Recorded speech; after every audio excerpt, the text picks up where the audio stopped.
So good morning everyone. In this lecture we will be discussing some important laws of solid friction and those are also called as Coulomb's laws of friction. ठीक है, मैंने आपको कल ये बताया था, ये वाला डायग्राम शायद आप लोगों ने ठीक से देखा नहीं था। ये वाला, ये फ्रिक्शन फोर्स इंक्रीज कर, अप्लाइड फोर्स इंक्रीज किया, फ्रिक्शन फोर्स भी इंक्रीज करता जा रहा और एक लिमिट के बाद ये यहां तक पहुंच गया। यहां तक पहुंच गया कि नहीं? यहां पर पहुंचा तो इसको कौन सा फ्रिक्शन बोलेंगे? लिमिटिंग फ्रिक्शन होता है, एक तरीके से स्टैटिक फ्रिक्शन की बात करते हैं हम। इसके बाद क्या होता है? इसके बाद क्या होता है कि आपके जो फ्रिक्शन की वैल्यू है थोड़ी सी कम हो जाती है ना? ये काइनेटिक फ्रिक्शन होता है। तो आपको मैंने एक बात बताया था कि स्टैटिक फ्रिक्शन जो होगा, याद रखना है, जस्ट वेट। हाँ जी, ओके। तो याद रखना है कि जो स्टैटिक फ्रिक्शन जो होता है एक तरीके से वो बड़ा होता है। स्टैटिक फ्रिक्शन की जो वैल्यू है वो काइनेटिक से बड़ी होती है, काइनेटिक फ्रिक्शन से ज्यादा होती है। ठीक है, तो काइनेटिक फ्रिक्शन जो होता है क्योंकि उसकी वैल्यू कम हो जाती है, that's why we say that the static friction is more. अब हम बात करने वाले हैं, जैसा कि मैंने आप लोगों को कुछ ऐसे एग्जांपल्स बताए थे जहां पर हम लोग चाहते हैं कि फ्रिक्शन इंक्रीज हो या फ्रिक्शन की वैल्यू बढ़े, और कुछ एग्जांपल मैंने ऐसे बताए थे जहां पर हम चाहते हैं कि फ्रिक्शन की वैल्यू क्या हो, कम हो। हम फ्रिक्शन ज्यादा नहीं चाहते हैं, रिक्वायरमेंट नहीं होती, हम फ्रिक्शन को रिड्यूस करना चाहते हैं। तो ये भी मैंने आप लोगों को कल बताया था। आज हम डिस्कस करेंगे laws of Coulomb's laws of friction. ठीक है, इसके बाद मैंने एक टॉपिक और बताया था कि किस तरीके से कैलकुलेशन की जाती है, तो उससे पहले हम लोग पढ़ेंगे कूलम्स लॉज ऑफ फ्रिक्शन। ठीक है, या कभी कभी हम लोगों से पूछा जाता है कि डिस्क्राइब और discuss the Coulomb's laws of friction, या उसमें कभी कभी ऑप्शन अगर एमसीक्यूज यहां से बनेगा, मल्टीपल चॉइस क्वेश्चन, तो कोई आपको एक गलत जो रूल है वो गलत दे दिया जाएगा और बाकी सही दे दिए जाएंगे, तो रूल आपको गलत वाला फाइंड आउट करना पड़ेगा। ठीक है, तो अगर हम बात करेंगे बेस्ड ऑन एक्सपेरिमेंट्स वगैरह कंडक्ट किए गए थे, so based on experimental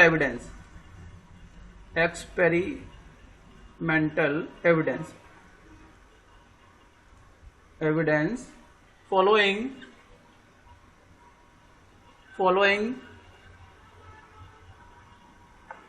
laws was given related to the friction,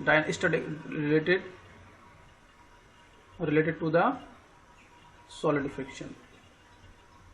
ठीक है, तो सॉलिड फ्रिक्शन से रिलेटेड कुछ लॉज हमें दिए गए थे। वो लॉज कैसे बने कि हम लोगों ने एक्सपेरिमेंट्स किए और उन एक्सपेरिमेंट्स के बेसिस पे हमें क्या मिला, कुछ रिजल्ट्स मिले, उन्हीं रिजल्ट्स को हम लॉ बोल दे रहे हैं। तो देखो, पहला जो रूल था, पहला लॉ ये दिया गया था कि जो फ्रिक्शन होता है वो हमेशा कॉन्टैक्ट सरफेस के टेंजेंशियली एक्ट करता है। कैसे एक्ट करता है? मैंने आपको बताया था कि जो फ्रिक्शन होता है, जहां भी दोनों सरफेस कॉन्टैक्ट में आती है, जैसे मान लिया ये आपकी बॉडी 1 है, ये वाली आपकी बॉडी 2 है, तो इसमें अगर बॉडी 1 बॉडी 2 इसकी कॉन्टैक्ट सरफेस ये वाली है, तो हमेशा कॉन्टैक्ट सरफेस के टेंजेंशियल एक्ट करता है। टेंजेंशियल का मतलब समझते हो? हाँ जी, बोलिए, बोलो, हेलो।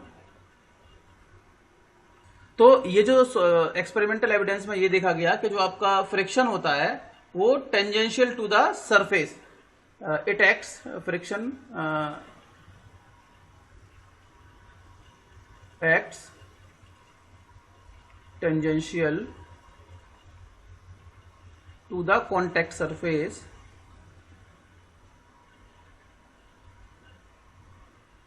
ठीक है, जो कॉन्टैक्ट सरफेसेस है उसके कैसे एक्ट करता है?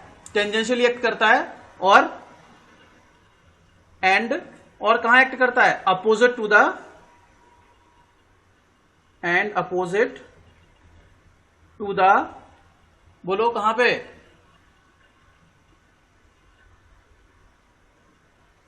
Opposite to the direction of motion of the body. ठीक है, बोलिए, ये वाला पहला लॉ समझ में आ गया कि जो आपका फ्रिक्शन फोर्स है वो कैसे एक्ट करता है? टेंजेंशियली एक्ट कर रहा है। तो देखो, इसमें टेंजेंशियली एक्ट करेगा, और कहा, अगर मैंने इधर फोर्स लगाया बॉडी पर तो ये बॉडी इधर मूव करेगी, इसका मोशन कहां होगा? इधर होगा। तो फ्रिक्शन फोर्स इस वाली बॉडी पे कहां एक्ट करेगा बताओ? अब पीछे की ओर करेगा, तो ये टेंजेंशियली पीछे की ओर करता है, इधर एक्ट करेगा। समझ में आ गया? पहला रूल समझ में आ गया? बोलो, मतलब सर अपोजिट साइड में करेगा। हाँ, जहां बॉडी आपकी मूव करेगी उस बॉडी के मोशन के अपोजिट करेगा। Okay sir. ठीक है, अब बोलो, अब यहां भी एक पेंच फंसता है, वो ये है, वो मैं आपको बता देता हूं, क्लियर कर देता हूं। जैसे मान लिया कि ये मेरी कॉन्टेक्ट सरफेस है, सपोज इस पर कोई एक बॉडी रखी थी, अभी मैंने जैसा कि अभी बताया था, तो आप लोगों को पता है ये कॉन्टेक्ट सरफेस होगी, ये वाली आपकी कॉन्टेक्ट सरफेस है, ठीक है। अब मैंने इस वाली बॉडी पर एक फोर्स लगा दिया इधर, तो ऊपर वाली बॉडी का मोशन कहां होगा? इधर की तरफ होगा कि नहीं? भाई मोशन राइट इधर की तरफ होगा कि नहीं? तो अगर मैं इस बॉडी की बात कर रहा हूं, इस बॉडी पर अप्लाइड फोर्स तो मैंने इधर लगाया है, इसका मोशन हो रहा है इधर, और टेंजेंशियल कॉन्टेक्ट सरफेस ये है, तो इस पर फ्रिक्शन फोर्स कहां लगेगा? Sir opposite. इधर लगेगा, एफ मान लेते हैं इसको, ठीक है। ये फ्रिक्शन फोर्स कहां लगेगा? लेफ्ट में लगेगा। अब अगर मैं, अब ये मान ले बॉडी 1 है और ये वाली बॉडी 2 है, या सरफेस 2 मान सकते हैं, लेकिन अगर मैं इस दूसरी वाली बॉडी की बात करता हूं, दूसरी वाली सरफेस की बात करता हूं, तो इस पर फ्रिक्शन फोर्स कहां लगेगा? टेल मी, अब बताओ, बोलो। इस देखो, हमेशा फ्रिक्शन जो होगा वो सिंगल में नहीं लगेगा, रिमेंबर। फ्रिक्शन कभी भी एक बार में सिंगल बॉडी में नहीं लगता है, फ्रिक्शन हमेशा एक से ज्यादा बॉडी की रिक्वायरमेंट होती है उसमें मोशन के लिए। समझ में आ रहा है? केवल सिंगल बॉडी में फ्रिक्शन नहीं कंसीडर कर सकते, फ्रिक्शन हमेशा किसी दूसरी बॉडी के रिलेशन में होता है। ओके, समझ में आ रहा है, नहीं आ रहा है? तो मैंने ये जो फ्रिक्शन फोर्स एफ निकाला है बॉडी 1 पर, वो बॉडी 2 के रेस्पेक्ट में निकाला है, याद रखना है। Friction force acting at body 1 with respect to friction with body 2, जबकि तो ये एफ आ गया। अगर मैं बॉडी 2 की बात करता हूं, इस बॉडी 2 की बात करता हूं, तो इस पे जो फ्रिक्शन फोर्स होगा वो पहले के रेस्पेक्ट में कहां एक्ट करेगा? तो पहले के रेस्पेक्ट में देख रहे हैं, तो हम ये देखना चाहते हैं। अब देखो, सुनो मेरी बात, अभी हमने क्या देखा था? फ्रिक्शन फोर्स देखा था पहली बॉडी का, किसके रेस्पेक्ट में? दूसरे की रेस्पेक्ट में। तो आप मुझे ये बताओ, दूसरी बॉडी के रेस्पेक्ट में पहली वाली बॉडी किधर मूव कर रही है? बताओ, आगे की ओर चल रही है ना, इस तरफ जा रही है, राइट हैंड साइड की तरफ जा रही है कि नहीं जा रही है? Yes sir. तो जब ये राइट हैंड साइड की तरफ जा रही है, तो पहली वाली बॉडी पे फ्रिक्शन फोर्स कैसे लगेगा? पीछे की तरफ लगेगा। Yes sir. अब मुझे ये बताओ, अगर मैं फ्रिक्शन फोर्स इस दूसरी वाली बॉडी पे निकालता हूं पहली वाली बॉडी के रेस्पेक्ट में, तो ये बताओ दूसरी वाली बॉडी का मोशन कहां हो रहा है पहली के रेस्पेक्ट में? आगे की ओर कि पीछे की ओर? आगे की ओर सर। सर आगे। अच्छा सर आगे तो हो रहा है। अच्छा सर पीछे की ओर। बेटा ये बताओ मुझे, सुनो, आप बाइक चला रहे हो, क्या चला रहे हो? रोड पे बाइक चला रहे हो, रोड के रेस्पेक्ट में आप आगे जा रहे हो कि नहीं जा रहे हो? सपोज कि मान लिया आप साइकिल या ये बाइक चला रहे हो या साइकिल कुछ भी चला रहे हो, मान लिया, ठीक है। मान लिया कि आप कोई भी व्हीकल वगैरह चला रहे हो, ठीक है। अब ये रोड है आपका, इस रोड के रेस्पेक्ट में आप तो आगे जा रहे हो, क्या ये रोड तुम्हारे रेस्पेक्ट में पीछे नहीं जा रहा है? यस सर, जा रहा है। अगर आप आगे जा रहे हो तो रोड पीछे जा रहा है, तो ऑब्वियस सी बात है। मान लिया कि आपकी स्पीड 30 किलोमीटर पर आ रहा है, दूसरा बंदा पैदल जा रहा है, उसकी स्पीड 10 किलोमीटर पर आ रहा है, तो आप पहले वाले बंदे के रेस्पेक्ट में आगे जा रहे हो, जबकि पहला वाला बंदा तुम्हारे रेस्पेक्ट में पीछे जा रहा है कि नहीं? तो यही होगा इसका अपोजिट। मतलब अगर पहली वाली बॉडी दूसरे के रेस्पेक्ट में आगे जा रही है, तो दूसरी वाली बॉडी के रेस्पेक्ट में कैसे जाएगी? पीछे सर। पीछे जाएगी। तो इस पर फ्रिक्शन फोर्स कहां लगेगा? Left side. अच्छा, पीछे लगेगा। आगे की ओर, राइट साइड, आगे की ओर forward sir. Same value same रहेगी। समझ में आया? फ्रिक्शन फोर्स कभी भी अकेला नहीं लगता है, किसी दूसरी बॉडी के रेस्पेक्ट में लगता है। अगर मैं बोलूं कि स्टील का फ्रिक्शन कोफिशिएंट 0.5 है, तो गलत बोल रहा हूं मैं। वो 0.5 किसी दूसरी बॉडी के कांटेक्ट में बोला गया है, ठीक है। तो जहां भी फ्रिक्शन फोर्स होगा, कांटेक्ट जो भी होगा, वो किसी दूसरी बॉडी के रेस्पेक्ट में उसकी वैल्यू होती है, सिंगल वैल्यू नहीं होती। Is it clear? चलिए, पहला रूल समझ में आ गया आप लोगों को कि पहला रूल क्या बोलता है, या पहला लॉ ये बोलता है। अब दूसरा लॉ क्या बोलता है? दूसरा लॉ ये बोलता है, इसका दूसरा पॉइंट ये बोलता है कि जो फ्रिक्शन फोर्स होता है is maximum when the body is about to move. The friction force is maximum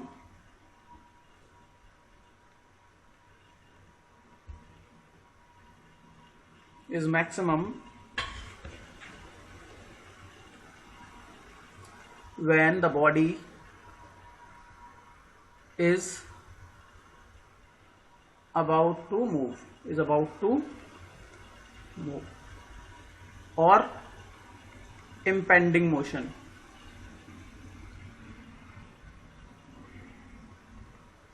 ठीक है, अबाउट टू मूव और इम्पेंडिंग। तो जब आपकी बॉडी या तो मूव करने वाली है, ठीक है, या चलने वाली है, उस टाइम पर जो फ्रिक्शन की वैल्यू होती है वो कैसी होती है, मैक्सिमम होती है। ठीक है, समझ में आया? तो ये क्या होगा, इम्पेंडिंग मोशन आपका कब होगा, और this is called the friction. Sir एक बार और बता दीजिए ये वाला। The friction at this point is called limiting friction.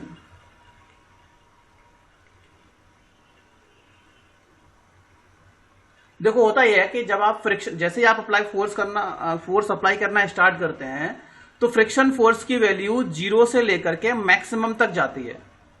ठीक है, कहां से कहां तक जाती है, 0 से मैक्सिमम तक। और जो फ्रिक्शन फोर्स होगा, उस फ्रिक्शन फोर्स की मैक्सिमम वैल्यू तब मिलेगी हमें जब आपकी बॉडी मूव करने वाली है।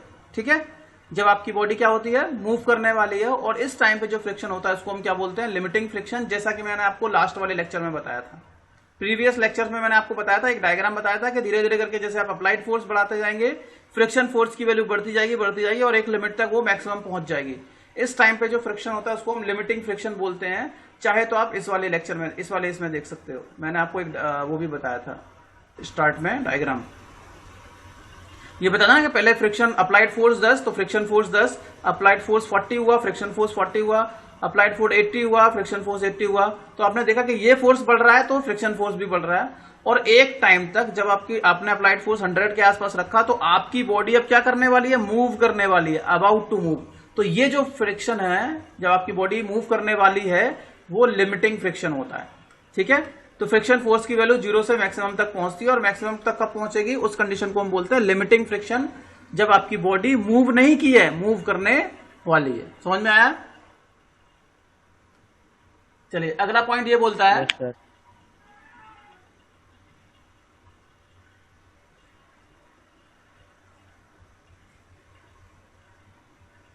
ये बोलता है the friction force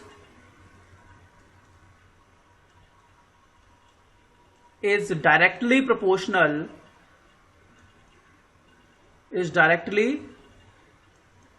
proportional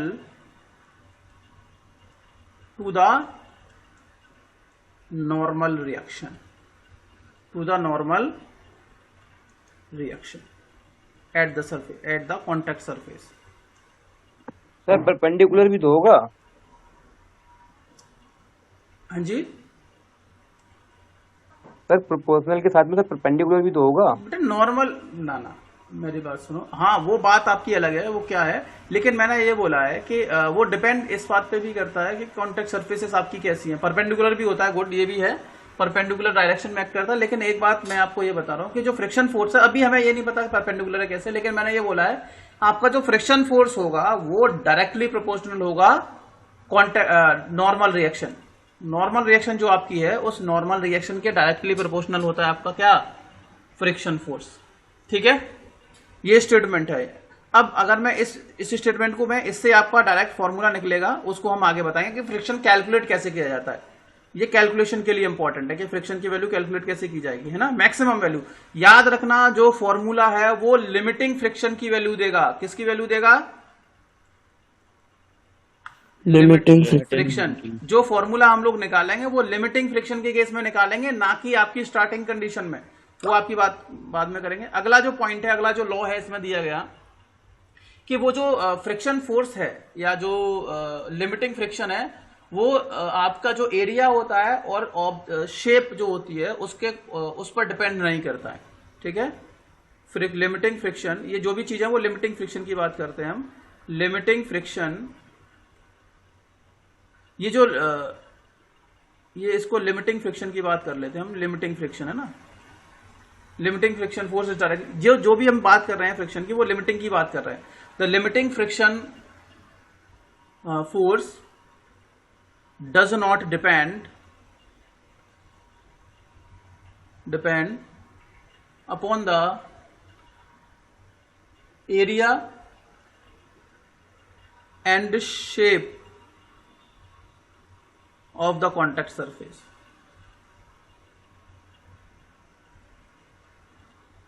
contact surface, ठीक है। मतलब ये हुआ कि जो आपका फ्रिक्शन फोर्स है वो इस बात पर डिपेंड नहीं करता, जैसे ये वाली बॉडी है मेरी, तो ये बॉडी कितनी लेंथ है इसकी या कितनी विड्थ है, इस बात पर डिपेंड नहीं करता है, और ना ही इस बात पर डिपेंड करता है कि आपकी सरफेस इंक्लाइंड है या हॉरिजॉन्टल है, ये इस बात पर भी डिपेंड नहीं करता, याद रखना है, ठीक है। आपकी सरफेस का जो एरिया क्या है, कितना ज्यादा है कितना कम है, उस पर डिपेंड नहीं करता, साथ के साथ इस बात पर भी डिपेंड नहीं करता है कि आपकी सरफेस जो है उसकी शेप क्या है। तो फिर किस बात पर डिपेंड करता है, ये उसकी रफनेस पर डिपेंड करता है, सरफेस की क्वालिटी पर डिपेंड करता है, ठीक है। सो लिमिटिंग फ्रिक्शन या बोल सकते हो the limiting friction depends upon the, ये अगला रूल है, अगला लॉ है, limiting friction depends upon the nature of the contact surface, of the contact surface, contact surfaces, ठीक है। नेचर से मतलब क्या है, ये डिपेंड किस पे करता है, smoothness and roughness of the surfaces, of the surfaces.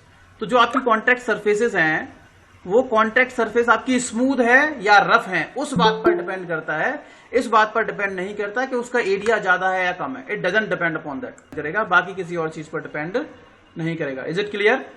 तो अगर बोलोगे सर रफनेस, रफ से मतलब क्या है, स्मूथ से मतलब क्या है, अगर ये सरफेस है इसमें ये एकदम स्मूथ है, एकदम चिकनी सरफेस है, तो क्या होगा, तो क्या होगा, फ्रिक्शन फोर्स कम लगेगा, लो, और अगर आप और सरफेस अगर ज्यादा है, रफ ज्यादा है, तो हाई लगेगा, फ्रिक्शन फोर्स कैसा लगेगा, हाई लगेगा, उसकी वैल्यू बढ़ जाएगी, ठीक है। इसीलिए आप लोगों ने देखा होगा कि जो आपकी बर्फ होती है, आइस होती है, उस आइस की बात करेंगे तो वहां पे फ्रिक्शन फोर्स बहुत ना के बराबर होता है, इसीलिए हम लोग फिसल जाते हैं। और क्योंकि अगर हम बाकी और चीज देखते हैं, रफ जगह होते हैं, रोड जो होते हैं, अगर रफ रोड होते हैं तो वहां पे फ्रिक्शन फोर्स ज्यादा एक्ट करता है, ठीक है। Okay sir. चलिए बाकी, हालांकि अगर हम स्पीड की बात, वैसे तो यही लॉज हैं, यही लॉज हैं, यही नियम है, बाकी हालांकि एक आध नियम कभी कभी और दे दिया जाता है वेलोसिटी के ऊपर। किस पर?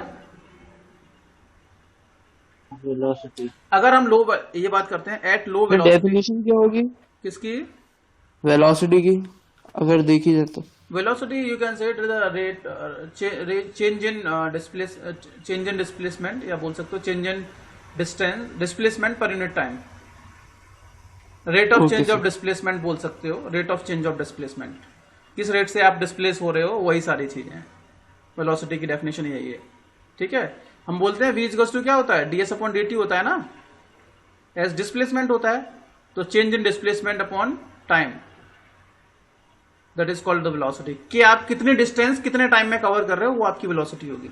अगर हम लो वेलोसिटी की बात करेंगे, at low velocity friction force is practically independent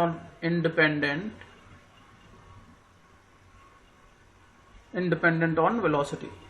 अगर वेलोसिटी कम है तो आपका फ्रिक्शन फोर्स वेलोसिटी पर डिपेंड नहीं करता है, ठीक है। बट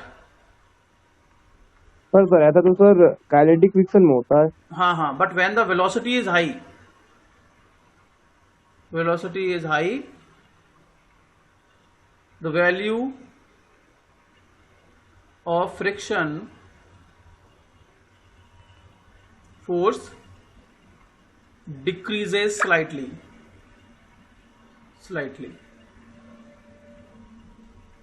ठीक है, थोड़ी सी कम हो जाती है बस। ये जो लॉज मैंने आप लोगों को लिखे हैं, कितने पॉइंट्स हैं ये, पहला पॉइंट ये रहा,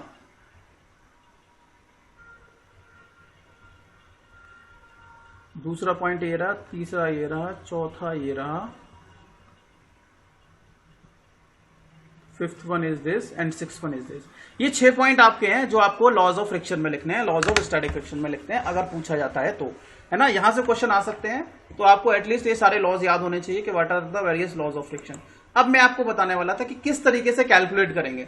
तो मैंने अभी अभी हम लोगों ने एक लॉ देखा था, लॉज ऑफ फ्रिक्शन में ये बोला गया था कि ये आपका, ये कल डायग्राम मैंने बताया था, ये आपकी नॉर्मल रिएक्शन है, हमेशा प्लेन के परपेंडिकुलर एक्ट करेगी ये वाली, ये प्लेन से परपेंडिकुलर 90 डिग्री, और ये आपका फ्रिक्शन फोर्स है, लिमिटिंग फ्रिक्शन है एफएस, ठीक है।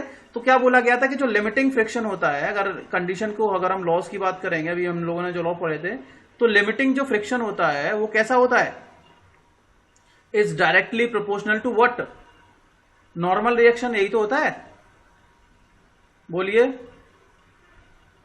हाँ जी, limiting friction is directly proportional to the normal reaction. और लिमिटिंग फ्रिक्शन क्या है, एफ एस मैंने बोला है, एफ एस, तो एफ एस किसके डायरेक्टली प्रोपोर्शनल होगा, नॉर्मल रिएक्शन एन के। और जब ये प्रोपोर्शनलिटी का साइन हटाएंगे तो एक कांस्टेंट आ जाएगा, तो F S is equal to, इस कांस्टेंट को हम म्यू बोल देते हैं और एन बोल देते हैं, ठीक है। क्या बोल देते हैं, mu N. So we can say the friction force, limiting friction force is equal to, limiting friction force जो होता है की बात करेंगे तो एफ एस की जो वैल्यू होती है वो म्यू इंटू एन के बराबर होती है, जहां पर म्यू जो है एक कांस्टेंट है, this mu is a constant, constant which is called coefficient of friction.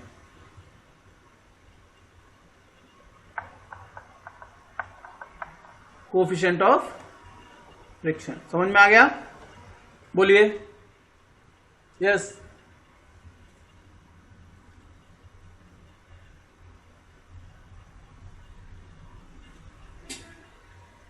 Hello, yes sir. ठीक है। तो ये आपका लिमिटिंग फ्रिक्शन फोर्स है, जो कि जिसकी वैल्यू होती है F S equal to mu N. इस फॉर्मूले से जो आप फ्रिक्शन की वैल्यू, फ्रिक्शन फोर्स की वैल्यू कैलकुलेट करोगे, वो क्या होता है, वो आपका लिमिटिंग फ्रिक्शन होगा, एफ एस जिसको हम बोल रहे हैं। दूसरी बात, कभी कभी डेफिनेशन पूछी जाती है, डिफाइन कोएफिशिएंट ऑफ फ्रिक्शन।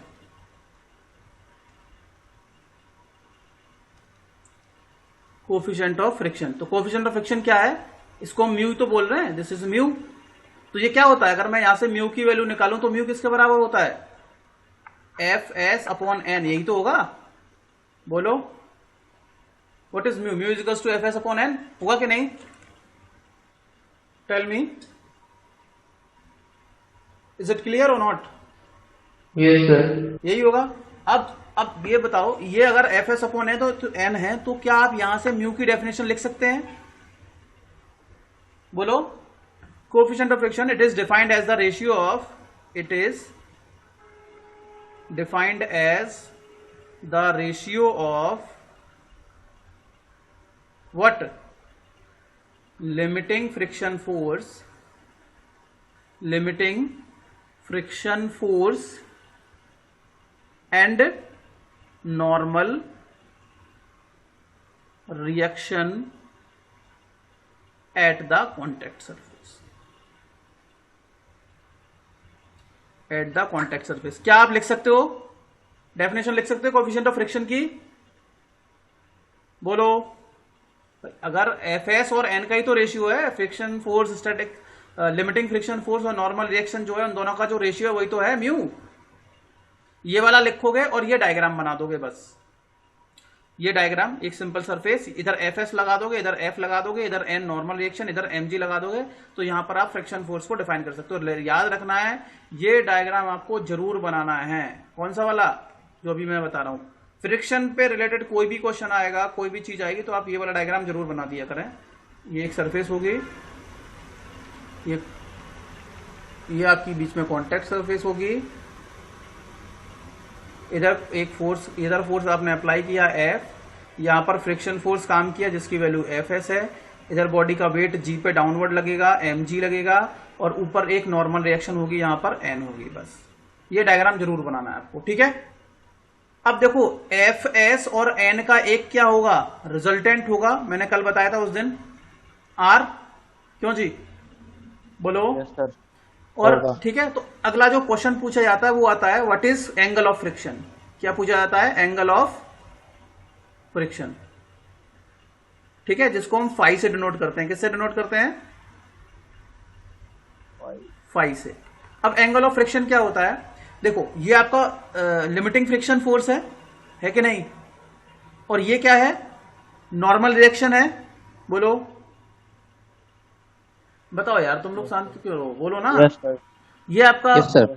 ये आपका लिमिटिंग फ्रिक्शन फोर्स है और ये आपका नॉर्मल रिएक्शन है। नॉर्मल रिएक्शन और लिमिटिंग फ्रिक्शन फोर्स का रिजल्टेंट क्या है? आर है।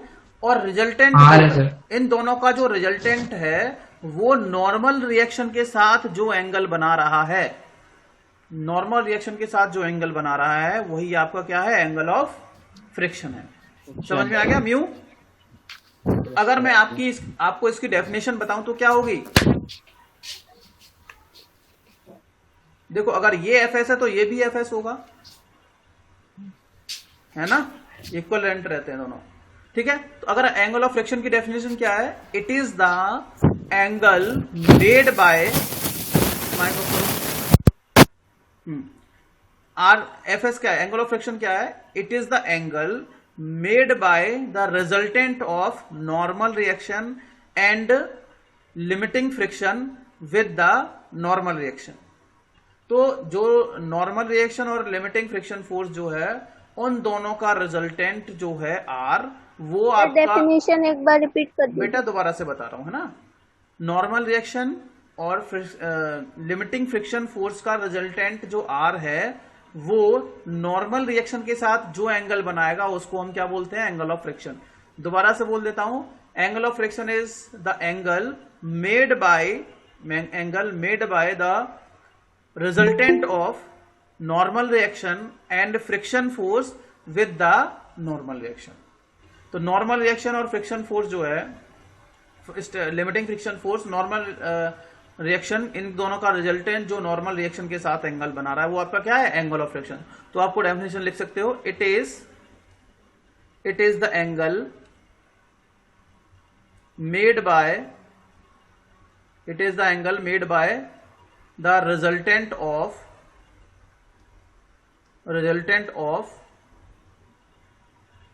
Normal reaction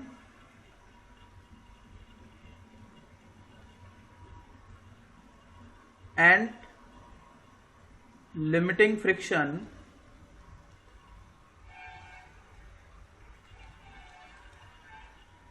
with the normal reaction, ठीक है। तो नॉर्मल रिएक्शन क्या? ये क्या है? Angle of friction. रिजल्टेंट किसका? रिजल्टेंट नॉर्मल रिएक्शन और लिमिटिंग फ्रिक्शन का जो रिजल्टेंट है, वो रिजल्टेंट नॉर्मल रिएक्शन के साथ जो एंगल बना रहा है उसको हम क्या बोल रहे हैं? Angle of friction. कोई दिक्कत? एंगल इसकी डेफिनेशन लिख सकते हैं कि नहीं?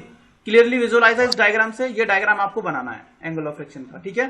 तो अब देखो, अगर मैं इस ट्राइंगल की बात करता हूं, इस वाले ट्राइंगल में देखो, टेन फाई क्या हो जाएगा? What is tan phi?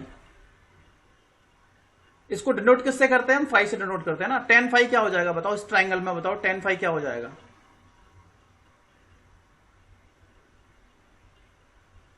Sir कौन से वाले में?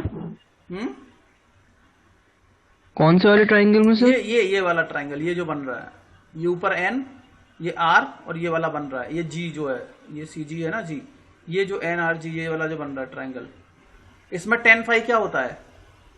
टेन फाई क्या होगा? परपेंडिकुलर, जो कि आपका एफ एस दिया गया है, और बेस, ये बेस बन जाएगा ना, ये आपका एन दिया गया। बेटा ये है कुछ नहीं, ये जो फोर्सेस हैं, अगर मैं एक वेक्टर की फॉर्म में इनको रिप्रेजेंट करता हूं तो इनकी कुछ ना कुछ लेंथ होगी ना भाई। वेक्टर को एक लेंथ से रिप्रेजेंट किया जाएगा कि नहीं, उसके मैग्नीट्यूड को? क्यों? अगर मैं नॉर्मल रिएक्शन का वेक्टर मान लिया ये वाला है, ठीक है, और फ्रिक्शन फोर्स का वेक्टर मान लिया ये वाला है, और रिजल्टेंट रिएक्शन ये वाली है, तो ये फाई एंगल बन रहा है नहीं बन रहा है? बोलो क्यों? और ये किसके बराबर होगा? टेन फाई इक्वल्स टू क्या होता है? परपेंडिकुलर, एंगल के सामने परपेंडिकुलर होता है, और ये बेस होता है कि नहीं? ये एफ एस और ये एन हो गया, तो ये क्या हो गया आपका? टेन फाई हो गया, ठीक है। यहां से आप चाहो तो फाई की वैल्यू कैसे निकाल सकते हैं? फ्रिक्शन फोर्स को tan inverse F S upon N निकाल सकते हैं कि नहीं? यहां से आप friction force angle of friction निकाल सकते हैं कि नहीं निकाल सकते हैं? अच्छा, अब आप एक बात और मुझे बताओ, एफ एस अपॉन एन किसके बराबर है? कौन बताएगा? What is the value of this? जल्दी बताओ सर बेटा। ऊपर वाली रिजल्टेंट के ट्रायंगल बराबर। अच्छा, एफ एस अपॉन एन ये रेशियो है, ये किसके बराबर है? अब देखो इसमें रिजल्टेंट आर कितना हो जाएगा? आर कितना होगा resultant? R under root F S square plus N square. N square. यहां से रिजल्टेंट निकाल सकते हैं आप। क्यों? Yes sir. ठीक है, जी सर। अब मुझे बताओ कि एफ एस अपॉन एन की वैल्यू क्या होगी? ये किसके बराबर है? Sir new mu. किसने दिया आंसर? कौन ने, किसने दिया आंसर? आलिया। गुड, है ना? तो अभी अभी मैंने आपको बताया था कि एफ एस अपॉन एन किसके बराबर है? देखो पीछे वाली स्लाइड में, म्यू के बराबर है कि नहीं? कोफिशिएंट ऑफ फ्रिक्शन के बराबर है कि नहीं? बिल्कुल है। बस ये वैल्यू पुट कर दो, ये म्यू के बराबर हो जाएगा। मतलब ये हो गया, ये जो आपका tan फाई है, म्यू की जो वैल्यू होती है वो tan फाई के बराबर भी होती है। tan phi is equal to mu. तो एक आपको ये फॉर्मूला याद रखना है, एक आपको ये फॉर्मूला याद रखना है, एक आपको ये फॉर्मूला याद रखना है। ये फॉर्मूले, ये तीन फॉर्मूले याद रखने हैं फ्रिक्शन के लिए, इंपॉर्टेंट है तीनों। समझ में आ गया? तो ये जो हमने फ्रिक्शन की बात की वो कैसे बात की? सिंपल, जब आपकी बॉडी कैसे है? लीनियरली मूव कर रही है, इंक्लाइंड नहीं है। ठीक है, ओके। तो अगर हम मोशन की बात करेंगे, इंक्लाइंड फ्रिक्शन की बात करेंगे, inclined friction on inclined surfaces, friction on inclined surface, अभी देख लेते हैं। अच्छा, इससे पहले मुझे एक बात और बतानी है कि ये जो म्यू है ना, म्यू, इस म्यू की वैल्यू अलग अलग होती है। इस म्यू की वैल्यू क्या होती है? अलग अलग होती है। जैसे मैं बात करूं would on would, would on would की बात करता हूं, वुड ऑन वुड, मतलब अगर लकड़ी, एक लकड़ी है हमारे पास और उस लकड़ी पर, वो जो लकड़ी है वो दूसरी लकड़ी के ऊपर हम लोग अगर चला रहे हैं उसको, तो उसमें जो कोफिशिएंट ऑफ फ्रिक्शन की जो वैल्यू होगी वो 0.3 से 0.5 के आसपास होती है। और मैक्सिमम जो वैल्यू होती है वो मेटल टू मेटल जो होगी वो 0.15 टू 0.25 के आसपास होती है। मैक्सिमम जो वैल्यू मिलती है वो रबर टायर के बीच में मिलती है, rubber tyre and concrete, rubber tyre and concrete, rubber tyre and concrete. Concrete मतलब जो आपके रोड जिसके बने होते हैं, इसके बीच में जो फ्रिक्शन फोर्स की वैल्यू मिलती है वो 0.7 से लेकर के 0.9 तक मिलती है। ठीक है, इसीलिए आपको पता होगा कि कंक्रीट के बनाए जाते हैं और टायर जो आपके होते हैं वो रबर के होते हैं एक तरीके से, है ना? सिंथेटिक रबर के होते हैं वो। Yes sir. ठीक है, तो क्यों? क्योंकि फ्रिक्शन फोर्स ज्यादा होता है, अच्छी सी ग्रिप मिल पाए उसको और आपका टायर फिसले नहीं, that is the reason. Okay, चलिए अब हम बात करते हैं फ्रिक्शन इंक्लाइंड सरफेस की बात करेंगे। ठीक है, अब जब हम इंक्लाइंड सरफेस की बात करेंगे तो इसमें एक क्वेश्चन पूछा जाता है, एंगल ऑफ रिपोज। क्या पूछा जाता है? Angle of repose, angle of repose. Time तो हो गया ना? सर नेक्स्ट क्लास का टाइम हो गया। हाँ चलिए, तो ये वाली क्लास हम यही फिनिश करते हैं। अगले के लेक्चर में हम लोग एंगल ऑफ रिपोज पे बात करते हैं। ओके।